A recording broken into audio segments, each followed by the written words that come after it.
Welcome, everyone, to episode 42 of the Thundercrafts podcast, where we forge through the shitstorm that was WCW Thunder. I'm your host, letting the hooches get down on Big Papa, Josh Kaiser.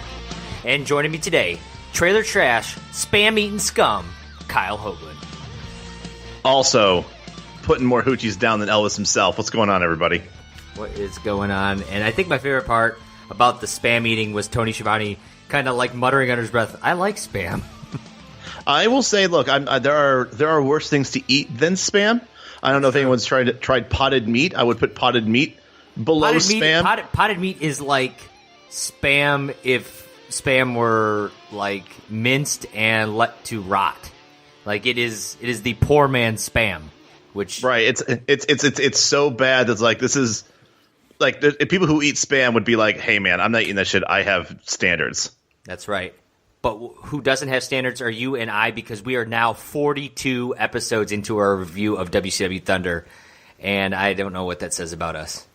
I mean, I think all that says about us is that, once again, every week we are providing the service that no man or team of men / women, let's just be clear, have the cojones to see through to the end. And once again, it's only 40. It's only 42. If anything, you know, our holy crusade is not over yet. That's true. It is not, but 1998 almost is, Kyle. It is December 3rd, 1998. World War III is in the rearview mirror. Kevin Nash is your number one contender, and we are, you know, as we near Christmas, I believe they say 22 days from left, shopping days before Christmas, but we got 24 days before Starrcade and the Goldberg Kevin Nash world title match, as we are bringing you live Thunder action from Memphis, Tennessee. Are we supposed to give Lee his kudos for predicting Nash winning World War III? Are we forced to like eat? I'm not saying we knew he won, but there's a part of me that's just the fact that they really were kind of selling the fact that Nash looked like he would be the odds-on favorite and still won. Hometown hero right there. I don't know. I don't know. It's just I like when there's at least some level of surprise. I'm not saying like, not Santino Morello. Who's it? Alberto Del Rio winning, the Royal Rumble kind of surprise that nobody wanted. But something like this where I'm fine with Kevin Nash winning, but I would have loved it if there was like maybe a little more conversation about other people outside of obviously Bobby the Brain Heenan picking literally everybody in the locker room as a potential winner. Right. No, I know what you're saying. It did seem to kind of be a little obvious. I don't know if like going into this there was anybody that was like also you thought had a real shot at winning it based on the fact that they kept bringing Nash up. And then if you actually watched World War III, Nash clears out his entire ring in like 2 minutes, and you're like, well, this guy is more than likely going to win. And he did. But that said, the commentary team lets us know that Conan is the television champion. And they will let you know about a dozen times throughout the show. Yes, they will. And Bret Hart is the United States champion, even though he lost that United States Championship match against DDP at World War III, so there must have been something happening on Nitro, so we'll have to wait and see. But in the meantime, we do find out that Starrcade, while Goldberg, Nash is signed for the world title, we also have Eric Bischoff and Ric Flair signed for Starrcade. So the card, of course, this is their WrestleMania. This is their Super Bowl. You've already got two marquee matches right there as this card starting to heat up. And also just the writing was on the wall. I think ever since Flair came back, all that dude ever talked about was that he was going to fight Bischoff and that he was going to take his job. Obviously, that stipulation hasn't shown up yet. Spoiler alert, it will show up in this match at some point. Once again, I'm okay with having an ominous storytelling, but this is just so blatantly obvious that it was going to happen sooner or later. That's okay. I'm all right with it. I mean, it was a build-up. You instead of having the quick blow-off they're building for the end of the year, I think it's fine. I'm all right with that. All right. What was kind of interesting to me is after this, commentary team's going to cut to a Hulk Hogan promo. And at first I was really confused why they were showing it. It started out showing him basically when he signed with WCW. He was, the real American. He beats Flair for the world title. He's starring in movies. He's friends with Shaquille O'Neal and Muhammad Ali and Sugar Ray Leonard. I don't know. They showed a bunch of other people. George Foreman, yeah. Yeah, they show him giving the Giant some chair shots. And then, of course, his big turn to join the NWO. And then they mentioned basically he's going to be running for president. And I'm like, oh, this might be why they're showing it. And then they say goodbye to Hollywood Hogan. So this is kind of a promo saying Hogan's going to be becoming president and he's retiring from wrestling. That's what for a solid month. And after this, we go to our first replay of the night, and it's Scott Steiner, who is now the new leader of the NWO Black and White. As Hogan retires, he's going to take over as the lead heel, and he's challenging Scott Hall. Of course, Hall has basically been kicked out of the Black and White. Kind of also, he hit Bischoff. We saw last week. He actually got jumped at World War III by the rest of the NWO, so he's kind of, their number one enemy at this point. So Steiner comes out here and, this is, in this replay, basically challenges Hall. Hall's going to reply that, getting beat up is what he does. And then Nash is going to come out and say he'll be Hall's Huckleberry. And this is going to lead to a tag match where apparently Horace is the tag partner Scott Steiner chose of anybody in the NWO to tag with. And Horace is going to be down for a 3 count, but the NWO referee won't, count Horace out. So Nash is going to give him a jackknife powerbomb. This leads to Mickey J running in to count the 3 count. So Hall and Nash for at least one night. The Outsiders are back, and that's kind of your promo right there. Do you recall this period in time where Scott Steiner was the leader of the NWO? Like this, I know that later on, I think he kind of shows something along the lines of him being like the main heel, but I really seriously don't remember. I know that Hogan's gone, and I feel like that was when I felt like the White and Black had like this weird moment of no leadership, and they were just basically the B team heels, like just once again classic guys for the faces to try to get over on. Was what the White and Black kind of slowly became. And I really don't recall the hey, Hogan gave me the reins type of thing. I don't recall this. I do recall this because, for spoiler alert for anybody who's watching this and does not know what happens in the post World War III or post Starrcade thing, but when Nash drops it to Hall when Nash drops to Hogan with the finger poke of doom. They basically, Hogan kind of joins the Wolf Pack in some aspect. It's not really the Wolf Pack, but it's like the original NWO, and then Steiner is basically the leader of the heel NWO. And there's kind of like there's still 2 NWOs like feuding. Really? They didn't just combine both together? No, they still had basically Steiner ends up leading the Jabroni NWO, if I recall right. I'm pretty sure that's what happens in Nash and Hogan's kind of in this Wolf Pack side of the NWO.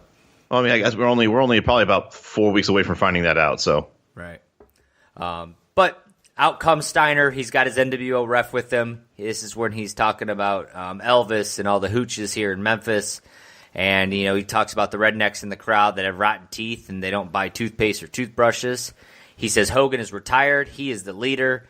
Hall, you are out of line, out of order, and out of the New World Order. And tonight you better be afraid of him because I'm going to finish the job. So we got Scott Steiner and Scott Hall at our main event, and that's a pretty solid main event right there. I mean, once again, we're going to get one of 2 matches. We're going to get I guess the classic Thunder match where they're going to be in the ring for about 45 seconds. They're going to punch each other for a little bit, and then the disqualification finish. So I was justifiably skeptic, but also excited. Yeah, I agree. After this, though, we go to our opening bout. Out comes Cyclope, Kyle, so it's going to be a good start to the night. And he'll be wrestling Eddie Guerrero, who's accompanied by his bodyguard. What was that guy's name? Spider, I think you said it was. Yeah, Spider with a Y. And this is when we're going to get our first and one of like 2 or 3 signs. I'll tell you what, the Memphis crowd not bringing it too hot this week on signs, but this one was LWO, pave my driveway. So nothing like a little racial stereotype to start out the day. we find out that 7 out of the 60 people in World War III were in the LWO. So they're talking about strength in numbers of this group. And I got to say, I would have guessed at this point Ciclope was an LWO member, and you basically put the same thing in your notes. Like, I think if I would have started naming it, like, Ciclope would have just been on the list, like, oh, he's got to be an LWO member. But he's not, so he's wrestling Eddie here. That said, the match is over pretty quickly. Eddie's going to go to the top rope for the frog splash, but he's going to stop. He's going to wave out the LWO. He's going to jump down, tell Billy Silverman to ring the bell, and this is when they're going to offer a T-shirt to Ciclope, and now Ciclope is an LWO member. So did that mean Ciclope won the match? I'm going to just put that's a win by Ciclope. I think you're right. I think what happened is I think Eddie said, you know what, I forfeit the match, just ring the bell. So I think in the books, it's gonna go down as a Ciclope victory. I'm pretty sure Eddie can't just be like, "Hey, I won, ring the bell." So, or just be like, "Hey, it's a draw. Go ahead and ring the bell." Like, no, if you have to stop the match and you know, in a sense, voluntarily want to stop the match, you have to forfeit. So, good job, good win by Ciclope. 5 stars. Absolutely. Sorry, I was trying to look up here to see how the wrestling database actually marked this match and if Ciclope won it or not. But after the match, we get our second replay of the night, and this is Conan raising the title as he's television champion from Nitro. And this leads to our WCW Saturday Night promo, and we get the old promos back, Kyle. I know you missed it. We find out Booker T's wrestling, Chip. I thought they said Mint. I find out his name is actually Minton. And Scott Hall will all be there wrestling on Saturday night. So quite a card we got going on. I have two different databases that say that Eddie Guerrero and Ciclope fought to a no contest. Well, I feel like no contest is a shitty way of saying it, but because I mean he was still in the match, right? Right. He didn't get pinned. Did he disagree? You know what? Maybe there was a decision, but then after he joined the LWO, he said, "You know what? I didn't win that. This is for the Raza. Let's make it to a no contest. That way, Eddie doesn't." That's exactly what the what the LWO is all about, is not being selfish about the Raza. To your point about the Raza, so I think that would be a fair thing for Ciclope to give away his win like that. If only Rey Mysterio would, fall in line. He is, he's not one for that. And I want to check. I'm checking mine right now as we see, and it says a draw as well, no contest. So there you have it. I guess it's a no contest, but I'm gonna rule it as Ciclope giving away his win to unite the Raza. Good guy. Yes, he is. After this, we get our third replay of the night. It's the Giant chokeslamming DDP not once, but twice on Nitro, including the second off the top rope. This is how Bret Hart is going to win the United States Championship. And this is going to lead to the Giant coming out for a match. Wrestling Renegade? I thought the same thing. Oh, this is like the Native American Renegade. Like, this doesn't even look like... But for those who don't understand who the Renegade is, Renegade was originally brought in, by Hogan as a guy that was supposed to kind of look like the Ultimate Warrior, and that, I think like Hulk beats him in like one of their first matches, but then like enlists him as like a Hulkamaniac and kind of like helps him, as kind of like a small kind of face stable with like, Hogan's dudes. And he had like a small push, and then at some point when the NWO happens and then the Renegade's just kind of like floating around, I believe he loses a match to somebody from the Dungeon. It might have been Hugh Morris, and Jimmy Hart just undresses fucking Renegade and just says like, you're supposed to be like a warrior, knockoff, you're worthless, blah, blah, blah, blah. Basically just completely buried the character. So, there's a part of me I was first glad he was back. I'm like, okay, good, let's give him a second chance. And then I realized who he was going up against. And I think he was actually buried before the NWO was even a thing. And it's, I got it right here, November 6th episode of Nitro, which would have been in 95. So yeah, this is predates that. He loses to Kevin Sullivan. Jimmy Hart turns on Renegade before ultimately burying him by splashing water in his face to remove his face paint before saying you're not a renegade. You're just plain old Rick, a nobody. You're nothing. Oh, yeah. Was it 90? Dude, actually, for some reason, I thought that was during the Thunder tapings. No, wow, this was way back in 95. This is early days of Nitro. So, yeah, he pretty much gets buried there, but he's out here tonight not to get buried, right? And by that I mean he immediately attacks the Giant. The Giant's going to fight back. He's going to try to finger poke, throat punch him or something. I already made the gif of it. It's fucking horrible. Needless to say, top rope choke slam. The Giant's going to squash him. I gave it a star and 3/4. It was pretty much a Giant squash match here. I don't know what else to say about the match. Is there anything you wanted to mention about the match itself? Didn't even want to rate it. I gave it a dud rating. I thought it was terrible. Like, if you're just going to go in there and give some shitty punches and do a couple of pokes with your finger to the Giant's throat in a slow and, like, you know, completely unconvincing manner, just let him choke slam you. You know, just let the Giant just demolish you. Don't even give Renegade any offense. Renegade did not deserve any offense. What the fuck was that? I couldn't stand it. You literally put Chip Minton in there. You know, or whatever his name is. Right. Have somebody else that will sell better than the Renegade, you know, basically doing some throat massages with his finger or something. Hey, really stupid. If you're going to be a Warrior knockoff, ripoff, you have to be able to not sell at all. You know what? Oh, good call. So all right. Star and a half. The Giant's going to get on the microphone afterwards, call the fans a bunch of trailer trash. He's going to further bury the Renegade further than the Renegade has already been buried by calling him a Warrior ripoff.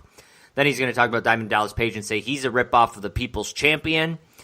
This leads to DDP coming out with the chair shot, which sends the Giant running. And then DDP is going to call the Giant scum because that's the only cut down he knows. And then basically tells the Giant to come get some.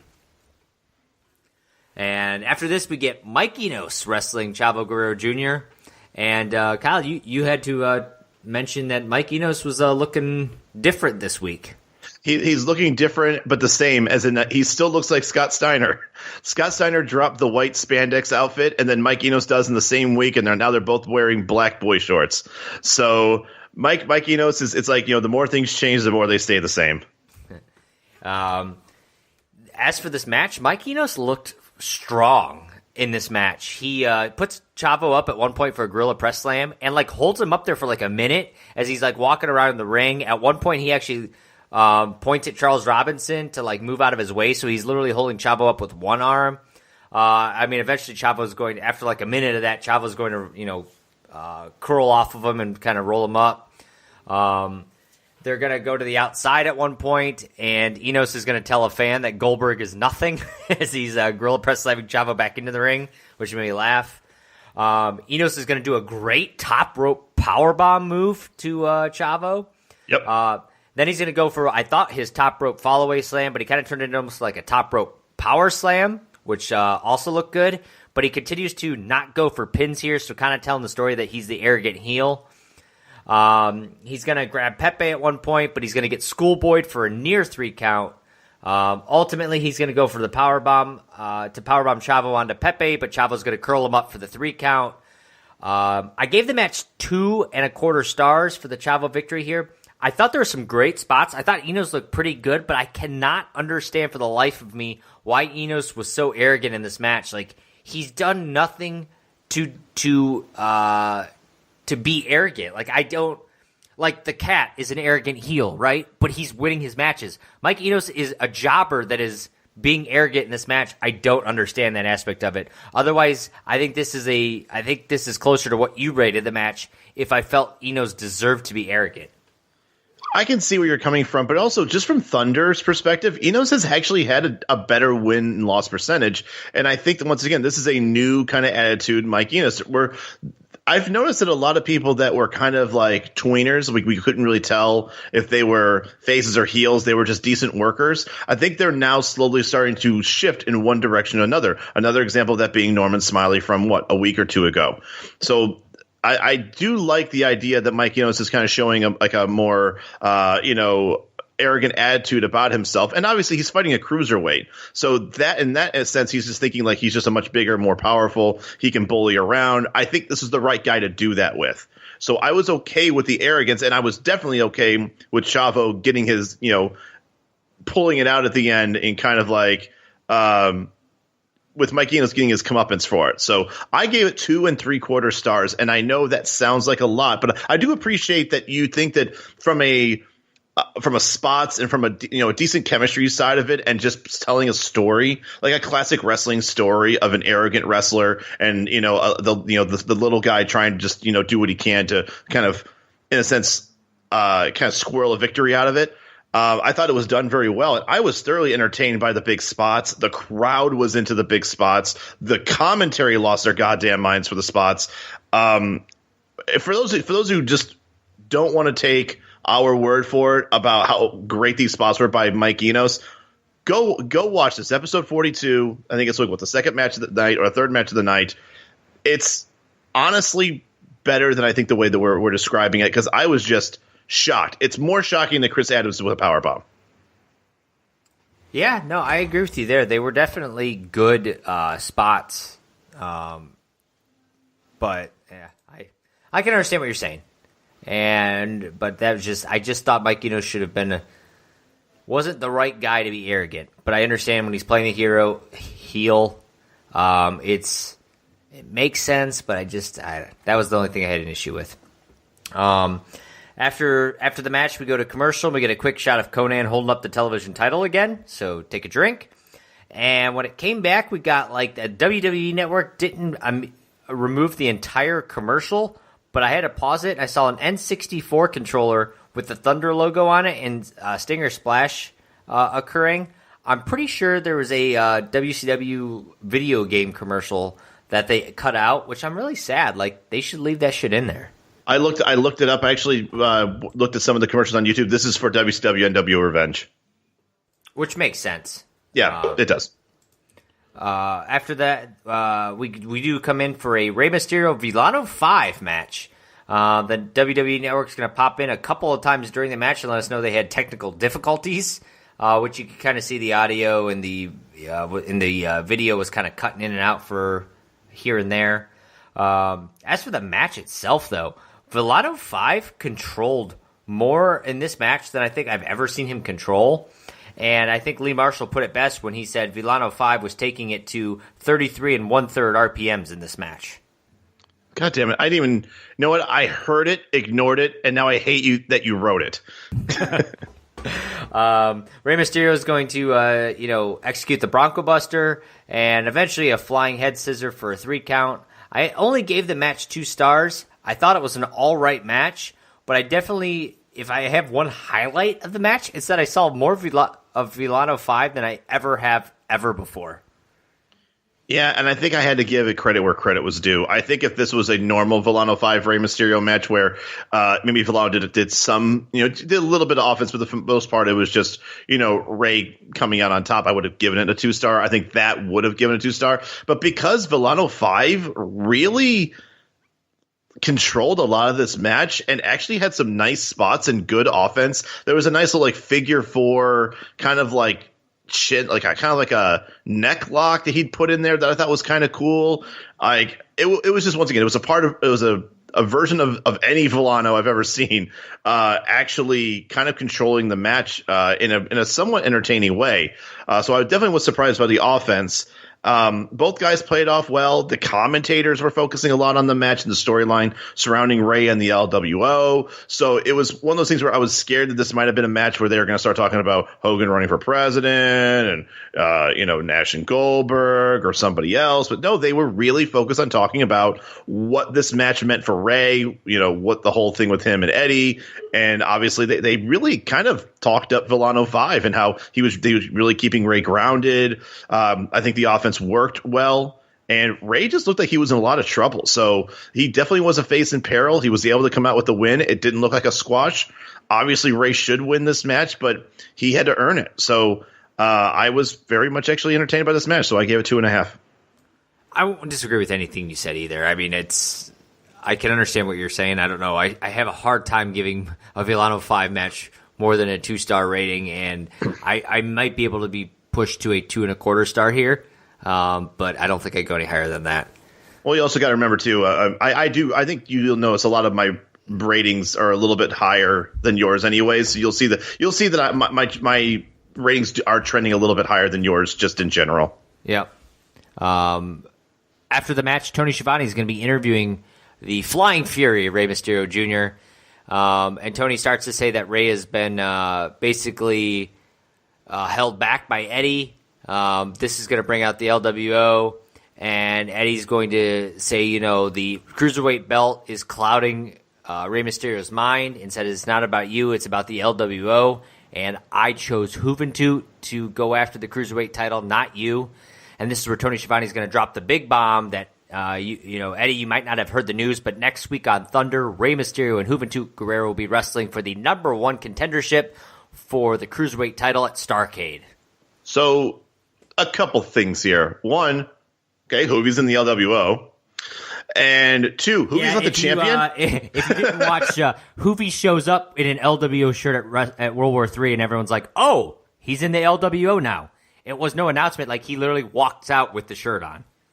Which is interesting, considering that, once again, he went into World War III, I think, as the champion, right? And he lost to Kidman? Because he won the title on the Nitro before World War III. He beat Kidman, and I believe Ray cost him the title. I forget now how the match ends, but yeah, Kidman wins. That sounds like that would make sense. But it's just this whole number 1 contendership just seems like a big old just disorganized mess. Ray wins a number 1 contendership match the Thursday before, or two or whatever, last Thursday, the Thursday before, and he has yet to get his Cruiserweight title match. Now he's got to fight Juvi again, who he had already beaten 2 weeks ago to get a shot at the title. It's so weird that if you were to tell me at the beginning, okay, Kidman's the champion, right? Ray and Juvi are going to fight on Thunder, number 1 contendership. Ray wins. On Monday, Juvi gets a world title match, and gets a title match anyways, beats Kidman. So now it should be Ray versus Juvi at World War III, even though Juvi should not have even gotten a Cruiserweight title match. But instead he gets the Chavo Guerrero treatment and just gets one anyways. The next Thunder, Ray's got to fight Kidman just for maybe a shot at going back to World War III. That goes to, if I believe, a no contest or a disqualification finish. And we're now next Thursday in. Kidman's back to being the champion again, as if nothing fucking happened. And Ray still has to beat Juvi again to get a chance at the title. Yeah, Ray's getting shafted here for sure. Dude, for sure. And they're blaming the LWO. I'm like, this is not the LWO's fucking problem. This is just terrible. The story doesn't even make sense to me. They're just putting the LWO as like, hey, they're making Ray, take a back seat for these title matches and whatever the case may be. But really, when you think about it, it just really doesn't make any sense, even as a shtick angle for Eddie to be a heel and holding Ray back. Because we know that at some point this is probably going to turn into like a Ray versus Eddie, kind of blow off. And it doesn't, to me, like I'd love to see that match, but the story just does not. I don't know. It doesn't link well for me right now. I can't disagree with anything you said there. It's been a bit of a clusterfuck. They're trying to push the LWO angle, trying to make Ray look like the face that's just never going to get his chance, and Eddie to kind of look like the heel who keeps stopping him from doing it. But the belt's getting kind of haphazardly passed around in the meantime. After this, though, we get our 4th replay of the night. It's from Nitro. It's the contract signing between Nash and Goldberg. By signing the contract, Goldberg can no longer defend the title between now and Starrcade, so Nash is going to be the number 1 contender. It's him and Goldberg. It is Starrcade. That's all that's going to happen. And basically, Goldberg wouldn't make eye contact with Nash, while Nash and the rest of the Wolfpack kind of taunt him. And Terry Taylor stands in the background holding a clipboard and wearing his shirt and tie. So, good job, Terry. And then this is going to lead to Chip Minton's big match here on Thunder. So you might ask who Chip Minton is. Well, he's a former Olympic champion. So, maybe this is their answer to Kurt Angle. And by that, I mean instead of a gold medal Olympic champion in wrestling, he's a bronze medalist in bobsled. He also has the same music as Chris Adams. Oh, does he? I didn't even pay attention to that. Yeah, which is weird because Chris Adams is a British guy, and he's coming down to the ring in in a British royalty music, like the trumpets and everything like that. But he's an American Olympian. Like, really nothing, couldn't just put in some like pre-canned rock and roll, just something for Chip Minton, not give him clearly Chris Adams theme music, who was on the show last week. Is it possible they're using Chris Adams music just from the network? I don't see. You might be. I feel like they would have just done a pre-canned more than that. I just don't see a reason. Maybe he just came out to the Olympic music before. I don't know. Either way, it's just, if that really was what the music that it came out to, how fucking lazy. And not to mention, just a poor choice in music. Right. To have a British wrestler's theme music for an American Olympic hero. Oh, absolutely. Yeah, I called, and he is an Olympic hero. And he is going to be, since they talked about him earlier in the night, and he's wrestling this Saturday, it must be a new up-and-comer. He's probably going to get a nice squash match tonight. And his opponent is Wrath. So we get our Wrath match of the night. It's a meltdown squash. Chip Minton is buried before he even gets a start. I gave it 2 stars, though, because I thought he looked okay for a Wrath match of the night. Yeah, I said saying 2 stars. It's about as good a match that Chip Minton can give you. Not bad back and forth, but come on. Wrath is not gonna lose. Especially we also found out that Wrath finally got his streak broken by, drumroll please, Kevin fucking Nash. So which I never knew that. No, I didn't know that either. But it's very ominous. Yes, it is. A couple other notes about this. We saw our second sign of the night, and it says Ric Flair Woo. And you might think I'm bringing this sign up because they spelled Woo, W-H-O-O-O. No, they spelled Woo correct. But they spelled Rick wrong. They put a fucking K in Ric Flair's name. You know what? I still believe that time machines work, and people are just going back in time and fucking with us. The only other thing I want to note, though, Chip Minton, I was sitting here when I heard the name, I'm like, it's not that I remember everybody who wrestled in the 90s from my time of, when I watched the Monday Night Wars and all that. But I'm like, this name really doesn't seem familiar to me. And I had to go to his Wikipedia page and see what else he did after this. He basically continued to wrestle sporadically on WCW's lower shows, that being Saturday Night and Worldwide, so 2 shows I never watched. And he wrestled on house shows before he wrestled his final match, July 9th, 1999, where he and Kenny Chaos wrestled to a draw at a house show. I feel bad for Kenny Chaos, former tag champion, by the way. That's right.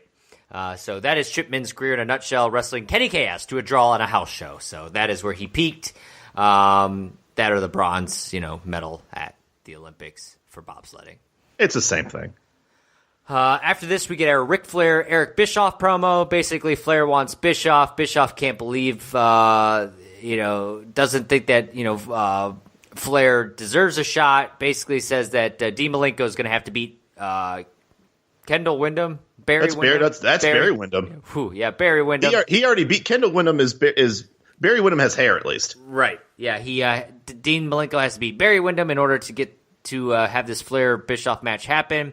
But we got a special guest referee, NWO alumni Dusty Rhodes will be the guest referee. But Dusty's going to raise Dean's hand. Apparently, what a swerve. Apparently a swerve there. We don't really see what happened other than Dean won. Bischoff fires Dusty because he thinks he was double-crossed. And now Flair and Bischoff is happening. After that promo, we're going to get our next match of the night. Raven and Canyon are coming in a tag match against Dean Malenko, Mongo McMichael, accompanied to the ring by Arn Anderson. But before the 4 Horsemen are going to get to the ring, we're going to get, I said Dean Malenko. I mean, Chris Benoit was in that match with Mongo. Yeah. I got Dean on the mind when I wrote that. But Canyon's going to get on the microphone. He's going to ask Raven why he put his head through a window today. Then he's going to say he knows that Canyon's going to say that he knows Raven's been depressed and has blamed his mother a lot. Then he's going to get on there and say, who's not better than Canyon? And then says, ha, I got you. And then he explains the joke to the crowd because he said, I said not, and you said everyone, which means everyone is not better than me. I got this. Just great stuff. I loved Canyon's promo right here. It was corny as shit. He was so proud of himself. And that he's still doing the promo and making fun of the crowd as the Horseman music's going on. He still wanted to let everybody know that he got him. Yeah, it was pretty good. But out comes Benoit and Mongo with Arn Anderson. Canyon's going to be wrestling in a tag match here, but it's really a handicap match as Raven is disinterested, standing in the corner, refusing to acknowledge even that Canyon's trying to get a tag. So Canyon's got to battle them both off and actually does a great job of doing that. He pretty much is surviving most of the match, including late into the match avoiding a diving headbutt. He kind of does this outsider's edge into a front slam move that looked like a dominator. Yeah, like it was like an outsider's edge into a dominator. Yeah, that's a good way of explaining it. Yep. He's then going to reach out to tag Raven. Finally, he's just going to force himself to tag Raven. Raven's going to walk out. This is going to lead to a count out. The camera's going to cut back into the ring where Canyon is now in the crippler crossface. That's your match. I gave it 2.25 stars. I thought the match was pretty entertaining overall. I thought, they continue to push the story about Raven being disinterested, just kind of out of it, depressed, whatever. But I think the reason I rated only 2.25 stars is I thought this is a bad look for the Horsemen. I thought that sort of. I also gave it 2.25 stars, by the way. I have no clue what to make of this whole Raven angle. It's sort of borderline annoying me, and I've mentioned this before, where I don't know where the payoff is in this. I understand why he's bummed, but it would be nice to hear from Raven a little bit. And what's weird is that he lost the flock, and he's had matches after he lost the flock where he's cut promos and had matches where he's tried. And so I don't know if anything else particularly happened. Once again, we're only watching Thunder. But this has been going on for a really long time. Canyon looked like $1 million, by the way, in this. Because of that, though, I will say this: if there's anything about this of this Raven being disinterested that has helped, it's helping Canyon, because Canyon had to fight off two guys that, let's be honest, and even I would even say Mongo. If you put Mongo versus Canyon or Benoit versus Canyon, as much as I want to swallow my tongue when I say this, both of those guys probably would actually go over on Canyon at this point. I would argue Mongo might not, but it would be. I could see that one going either way. Okay. But he put up a valiant effort against two guys that, once again, I think in singles competition, I think Benoit wins. And I think Mongo probably would, just because he's in the Horsemen. So at some point, you would think Canyon won his revenge on Raven, because Canyon's clearly annoyed. Now, as far as you talking about this makes the Horsemen look weak, I mean, it didn't look like they really had a whole lot of issue with Canyon. It just felt like Canyon was, doing the best he can with what he had to do. I mean, in the end, the Horsemen did whatever they want to do to Canyon. They got him in the crippler and with the crossface. So I don't think it's a weak move. I just also think this was I don't know. I think they could have put another tag team other than these two guys to take on Canyon and Raven to make this point. So for that, I understand that maybe it's not the best look for the Horsemen to basically have a 2-on-1 handicap match where I wouldn't say they struggled, but it definitely is one of those things where you would feel like they would just completely just beat the shit out of Canyon. That's my point. Is I feel like they didn't look, ultimately Canyon's tapping out to the crossface in the middle of the ring, but he held his own. He had had Raven, if you thought Raven would have played at all a part in this match, they could have won that match quite easily with how well Canyon held off on held off the two of them by himself. So that was the only thing I thought was a little weak, but it was a good storytelling match, I suppose. After the match, we get our fifth replay of the night, and this is Conan on Nitro wrestling Chris Jericho for the television title. Conan's going to grab the ropes from the Lion Tamer. Jericho's going to think he won and grab the belt. Conan's going to give Jericho a face smasher onto that belt. This is going to lead to the three should be a disqualification, is what that should have led to.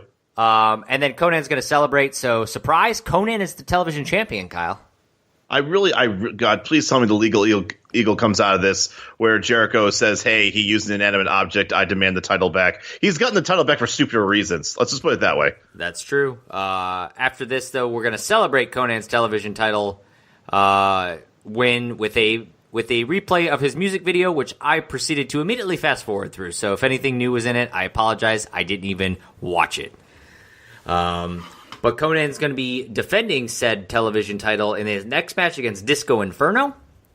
Disco's going to come out, get on the microphone, and say he's got a blockbuster announcement coming this Monday on Nitro. So I don't know about you, Kyle, but I'm going to be waiting on pins and needles on Thunder to find out what that announcement was. And then he's then going to say he liked Konnan's video, but wish WCW would do one for him, which I think you and I both agree with. And then it said, hey, Konnan, maybe you and I should do a music video together, but one with disco music. And I think instead they settled on a podcast 20-some years later. Which is fine by me. And I know that I still can't find it. I'm still trying to find the original disco. Like, I know he had like an album or he had like a music video back in the mid-90s. I also know that he does, I think, like a mock rap of one of Konnan's songs later on, which I'm not sure if. Well, he becomes Hip Hop Inferno too, so maybe he does one then. Right, I think he becomes Hip Hop Inferno when he joins the Wolfpack. Oh God, sorry, spoilers. Yes, that's right, guys. He joins the Wolfpack. It's later on. I think that's actually when he. I think that's like in 2000 or something like that. But well, hopefully we'll be able to discuss that. Right. As for the match, though, I should say Konnan comes in, says his things before the match, but then he's going to say, disco with pants like that, I can find someone to toss your salad. So, of course, we're still getting the salad tossing jokes here in 98. And we find out during the match that Konnan, apparently music labels are ready to sign Konnan, and he's got another music video coming this January. Excited. But the most surprising thing about this is Disco Inferno is going to dance on the middle rope and then proceed to hit his elbow. I loved it. I loved it. And all I thought to myself was like, I actually said out loud, I'm like, he's got to miss it later. And I was like, he did miss it later, and I lost my mind.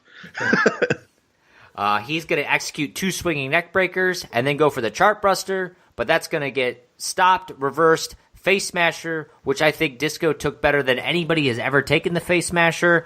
Yeah, but at the same time, I think we've only seen the face smasher taken by like guys like Stevie Ray at this point. But I swear, every time someone takes it, they just look like shit taking it, and yep. He looked great. Tequila Sunrise for the win. I gave it 2.5 stars. I think this is probably one of Konnan's better matches that we've seen, and Disco was a good opponent for him here. I agree. 2.5 stars as well. Disco honestly has given some consistently good work. But like you said, I gotta give kudos to Konnan. He showed up for this match, and they put on a solid effort for each other. So they've wrestled before, and I think we've given shitty. And I think the last time they wrestled, I think there was like a tag match. I think it was Konnan and somebody versus the Dancing Fools or something like that. And it was like a really quick squash. No, it was Disco, and he squashed him in like 8 seconds. With Alex right there. So I was glad that this was actually like a legit match. They look good. So yeah, 2.5 stars.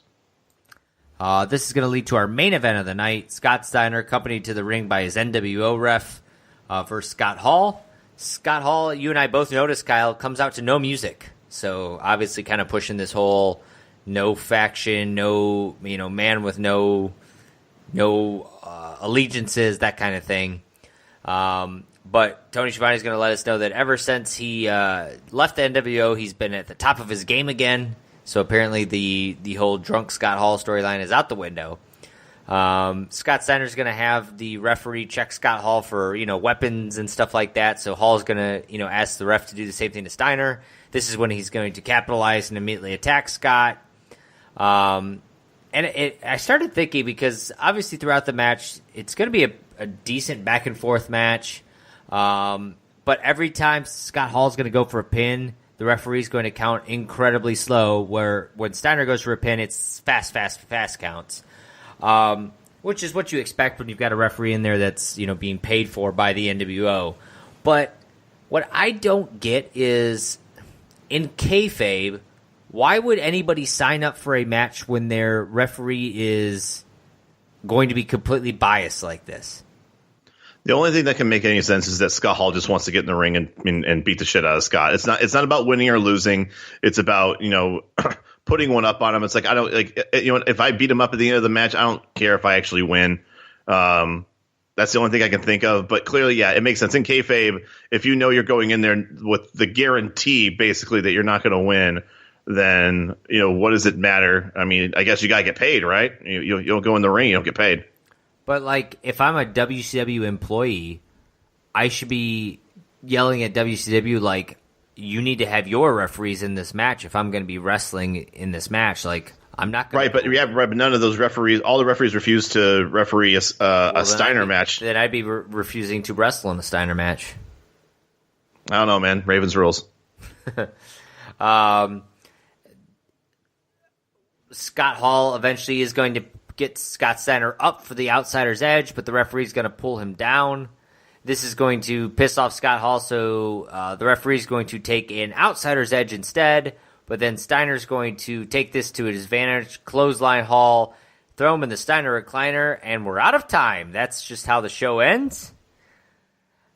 I gave it 2.25 stars. I thought the match was actually pretty enjoyable, and honestly, I don't know if I would have ever guessed the two of them could put on this good. Like, I think they're both talented for performance, but I think this is better than I expected the match to be, especially on a Thunder. I just thought the ending was weak just to cut out like that, even if they have a screw job finish and Steiner wins because the referee, counts quick or, whatever.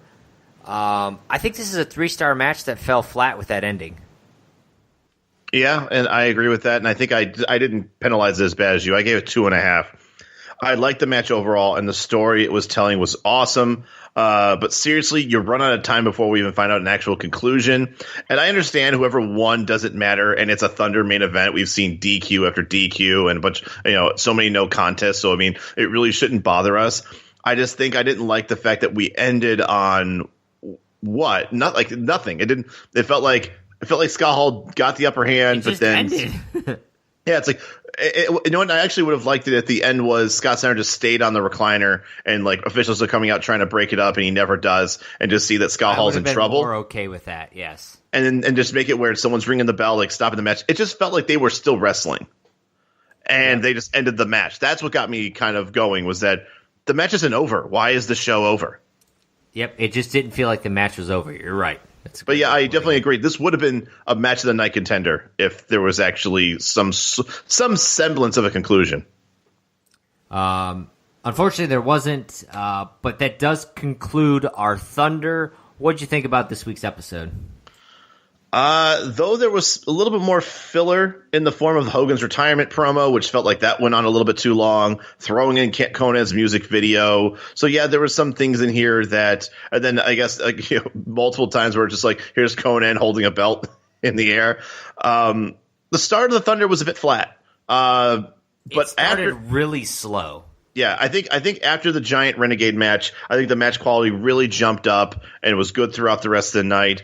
It's both refreshing and really frustrating how they changed the format week by week to make sure that the promos and discussion they had were followed by the wrestlers. I like that. I wish they would do that more often, where, Scott Steiner is now the new NWO leader. Okay, now let's bring him out, and he's going to, talk about his issues with Scott Hall and how Hogan is retired, and, kind of giving us hey, here's a little TLDR about the NWO, what's going on. The Giant triple choke slams Page and costs him the title. All right, let's have the Giant come out here and have a match and have Page come out here with a chair.